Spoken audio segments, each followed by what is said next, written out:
ایران کے بادشاہ نے اپنے بیٹے کو پڑھانے کے لیے ایک استاد صاحب کا بندوبست کیا۔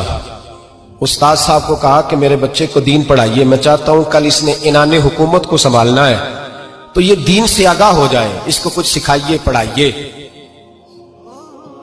بہت نیک بزرگ بڑے درویش عالم پڑھانے لگے، اسباق مکمل ہو گئے، دین کے اسباق قرآن مجید پڑھایا، احادیث طیبہ کا درس دیا، اصول فقہ سے روشناس کرایا۔ جب بچے نے مکمل تعلیم حاصل کر لی اور آمین ہو گئی، دستار ہو گئی، فارغ ہو گئے، تو پھر ایک دن استاد صاحب نے کہا بیٹے کل تم نے ضرور آنا ہے، کچھ بات کرنی ہے۔ شہزادہ گیا ملنے استاد صاحب سے، استاد صاحب نے کنڈی لگا لی، ہاتھ میں درہ پکڑ لیا، مار مار کے پورے وجود کو زخمی کر دیا، کوئی غلطی نہیں، کوئی بات نہیں، مارا۔ بچہ آیا آ کے بادشاہ سلامت سے کہا کہ ابا جی سمجھ نہیں آئی، بڑا مارا ہے استاد۔ تو سیانے تھے نا بادشاہ، یہاں تو قاری صاحب روز کٹہرے میں کھڑے ہوتے ہیں، مولوی صاحب آپ نے میرے بچے کو کیوں مارا ہے؟ آپ 8000 کے مولوی ہیں، میرا کئی کروڑ کا بچہ ہے، سویرے بدل لیں گے، خبردار آپ نے بچے کو ہاتھ لگایا، اپنی حیثیت میں رہے معاذ۔ جو قومیں استادوں کو کٹہروں میں کھڑا کرتی ہیں وہ ترقی نہیں کر پاتی، جو استادوں کو کٹہروں میں روز کھڑا کرتے ہیں۔ کہا ابا جی بڑا مارا ہے، تو والد بڑے سمجھدار تھے، کہنے لگے بیٹا استاد باپ ہوتا ہے، وہ زیادتی نہیں کرتا، کوئی بات ہوگی میں تیرے استاد کو کٹہرے میں نہیں بلاؤں گا۔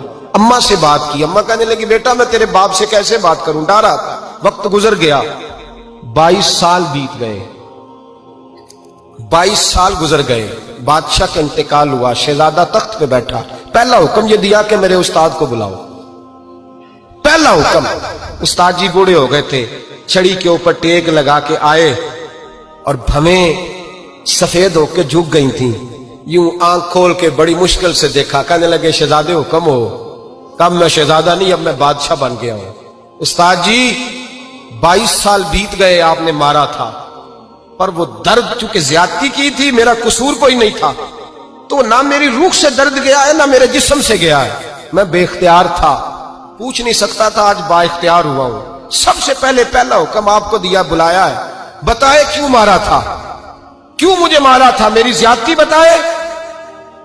تو استاد، بوڑھے استاد کی آنکھیں آنسوؤں سے بھر گئیں، کہنے لگے بیٹے بس آج کے دن کے لیے مارا تھا، یہ جو دن آ گیا نا میری زندگی میں اس لیے مارا تھا، یہ میں چاہتا تھا میری زندگی میں وقت آئے، آج کے بس میری مراد پوری ہو گئی۔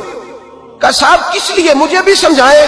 آپ فرمانے لگے کتنی دیر ہو گئی تجھے مار کھائے ہوئے، کتنا زمانہ بیت گیا؟ کہنے لگا 22 سال۔ فرمایا زخم بھولے تو نہیں، درد ختم تو نہیں ہوئی، تمہیں بات ایک منٹ کے لیے بھی تمہارے حافظے سے محو تو نہیں ہوئی؟ کہا استاد جی روز رات کو یاد آتی، روز خیال آتا تھا۔ استاد کہنے لگے بھائی تو بے اختیار تھا، پوچھ نہیں سکا، 22 سال تجھے یاد رہا، مجھے پتا تھا تو ایک دن حکمران بنے گا، میں نے تجھے اس لیے مارا تھا کہ بیٹے یاد رکھنا کسی پہ ظلم نہ کرنا، اگر تجھے 22 سال تک یاد رہا ہے تو جس پر تو ظلم کرے گا اسے بھی قیامت تک یاد رہے گا، اور یہ یاد رکھنا تو آج با اختیار ہوا تو تو نے مجھے بلا لیا ہے، قیامت کے دن غریب با اختیار ہو جائیں گے، مظلوم با اختیار ہو جائیں گے، وہ با اختیار ہوں گے، للہ الواحد القہار، رب کریم کی بارگاہ کے اندر ان کا اختیار ہوگا، اکیلے اللہ کی حکمرانی ہوگی۔ پھر وہ بلائیں گے بڑے بڑے کج کلا، دنیا میں جن کی پگڑیاں اونچی تھیں وہ سر جھکائے کھڑے ہوں گے، دنیا میں جو ڈکٹیٹر بنتے تھے ان کی پشتیں لال ہوں گی، ان کو غدار لکھا جائے گا، قیامت تک نہیں بھولے گا۔ ظلم کرنا تو سوچ سمجھ کے کرنا، اتنا کرنا جتنا تم سہ سکتے ہو، اتنی زیادتی کرنا جتنی قیامت میں تم برداشت کر سکتے ہو۔ میرے نبی کریم صلی اللہ علیہ وسلم نے فرمایا ظلم سے بچو، یہ قیامت کے اندھیروں میں سے ایک اندھیرا ہوگا، زندگی میں زیادتی نہ کریں، اگر تھوڑی دیر کے لیے کوئی چیز برداشت کر جائیں گے تو وہ فائدہ دے جائے گی، کچھ دیر کے لیے اگر سہ جائیں گے تو نفع مل جائے گا، سہنے کی کوشش کریں، لیکن